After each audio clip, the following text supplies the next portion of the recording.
Hi guys, and welcome back to another episode of UK Stocks with Anna. So today I wanted to look at 3 consumer discretionary stocks which are forecast to outperform the S&P 500. So all 3 of these have a smart score of 10, and all 3 of these have held the smart score of 10 for quite some time. If there are any other topics or industries or anything that you want me to do, let me know in the comments below. Otherwise, let's jump straight in. So the first stock I want to look at is Greggs, ticker symbol GRG. So Greggs is actually one of the top performing stocks in my portfolio since I started investing. I've had a 66% gain on my investment in Greggs. Unfortunately, I didn't hold too many shares in them, but it's still a pretty decent return. So if you're not aware, Greggs is a bakery chain in the UK. I think we've covered it before, but it's just doing really well at the moment. It does specialize in lots of baked goods. As you can see here, they list baked sausage roll sandwiches and sweet items, but essentially lots of baked goods. And if you've ever come to England, you will know that there is usually a Greggs somewhere in the area. It is listed on the London Stock Exchange and is a constituent of the FTSE 250, and it has been around for 82 years, so quite a long time. As with other consumer goods, they were hit quite heavily during all the stuff during 2020, but they seem to have gone up a lot since. So if we have a look at what the analysts are saying on TipRanks, we can see here that it's classed as a moderate buy currently. So 4 out of 5 have said it's a buy and 1 has said it's a sell. Now the average price target though does seem to be a minus 0.5% downside, but take that with a pinch of salt, as we can see here, one of the buy ratings is showing a downside currently because their price target is from 2 months ago. If we look at the more recent ones, they are forecasting between 1 to 9% upside. As I said, the smart score is 10, so they are forecast to outperform the S&P 500. And as you can see here, their momentum is actually 109%, which is quite good. However, if we do look at their stock chart, they are currently trading at their all-time high. So again, just be careful and make sure to do your own research. As you can see, they did drop significantly in 2020, like that's a massive drop right there. And then sort of went up and down, but have been steadily growing since November 2020. So that's a good solid 9 months or so of growth. Now, in terms of news, it does seem like the news sentiment is neutral. And if we have a look at these 2 articles here, which could give you a view of the ups and downs that Greggs might face, we've got Greggs to open 100 new stores and create 500 new jobs as sales rebound. So they have had stronger than expected recovery after last year, and they've been doing really, really well. So they are going to open new stores. Having said that, if you haven't heard about this, then there are a lot of supply chain issues in the UK at the moment as a result of Brexit. So this is what the other article shows us. So Greggs, Costa and Wetherspoons have been hit with mounting UK supply chain woes. So as you can see here, we've got an ongoing UK supply chain crisis.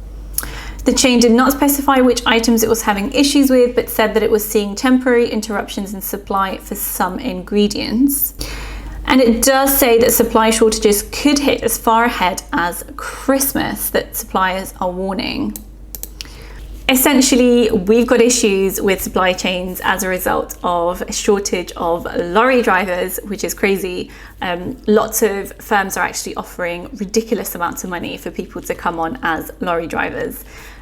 So, on one side, it is a bad thing, but on the other hand, it is affecting the whole sector. So it's not just specific to Greggs. The next stock I want to look at is Next PLC, ticker symbol NXT. Next is a British multinational clothing, footwear and home products retailer. It has around 700 stores, of which about 500 are in the UK and another 200 across Europe, Asia and the Middle East.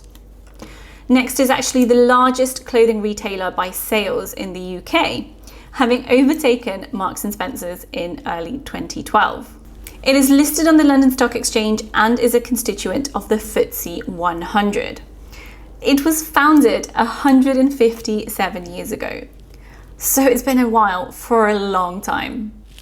Next is a really popular department store type place where they literally sell everything, and they have really decent quality items, so that's probably why they do really well. So if we have a look at what the analysts are saying, we've got 9 ratings, which have 4 buy ratings and 5 hold. The average upside though is showing 5.8%, with only the low price target being lower than the current price and the average and the high being much higher. Now the latest 2 ratings from the analysts here, you can see one was 5 days ago, which showed 15% upside, and one was 4 days ago and it shows 1.7% upside. So those are the latest targets. And if we have a look at the analysis, we've got again smart score of 10, bullish sentiment and quite a positive momentum. The insider activity though is showing a trend of buying shares, and you can see that last month the chairman director made an informative buy of almost £300,000 of shares. Now on the news here we've got this article that Next shares could be 22% below their intrinsic value estimate. So having a look at the discounted cash flow model, it does actually show that potentially they are 21.8% undervalued. Of course, you should take that with a pinch of salt because discounted cash flows, etc., have loads of assumptions that you need to make on what you are using to discount and how you are forecasting the future cash flows, etc. It's a forecast, it doesn't mean it will come true, but it's worth looking at as these are done by experts, so it's worth taking into consideration. Now, the last stock I want to look at is JD Sports, ticker symbol JD. JD Sports is a really well-known sportswear brand. So we can see here, it's a British sports fashion retail company based in Manchester with shops throughout the UK, Europe, US, Asia, New Zealand and Australia. So hopefully even over in the US, you have heard of JD Sports. It is listed on the LSE and is a constituent of the FTSE 100 as well. Now, they were founded 40 years ago, and as you can see here throughout the history, they have acquired a lot of brands since. So in 2001, they acquired 209 stores with the acquisition of First Sports. In 2005, they bought 70 stores from administrators of All Sports, etc., etc. So they do seem to acquire companies that are in trouble. Now, in terms of analyst ratings, these are actually forecast to be a strong buy. So 4 buy ratings and 1 hold. But even the low price target isn't too far away from where it's at currently. And the average upside seems to be almost 10%. Now, 4 days ago, one of the analysts has issued another buy rating with a potential 13.5% upside. And the previous ones before that were from 2 months ago, so take them with a pinch of salt, of course. So in terms of analysis, smart score 10, as I said, bullish blogger sentiment and 40% momentum. And again, this trend of buying shares for the insider activity. So we had an informative buy last month of 430,000, which is crazy.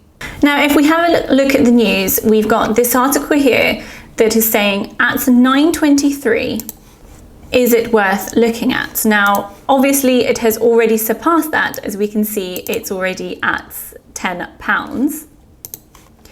But let's have a look at what the article says. So this was on August the 3rd, and it seems like the company's stock was receiving a lot of attention from a substantial price movement. It actually increased to £9.85 and then dropped to £8.70. So it is showing that if you've been keeping tabs, now may not be the most advantageous time to buy, given it is trading around fair value. However, the positive outlook is encouraging for the company, which means it's worth further examining other factors, such as the strength of a balance sheet, in order to take advantage of the next price drop. So I would love to know what you think of these three companies. Are you invested in them? Will you be investing in them? And yeah, let me know in the comments below. Don't forget to subscribe to the channel if you're enjoying the content, and I'll see you next time. Bye.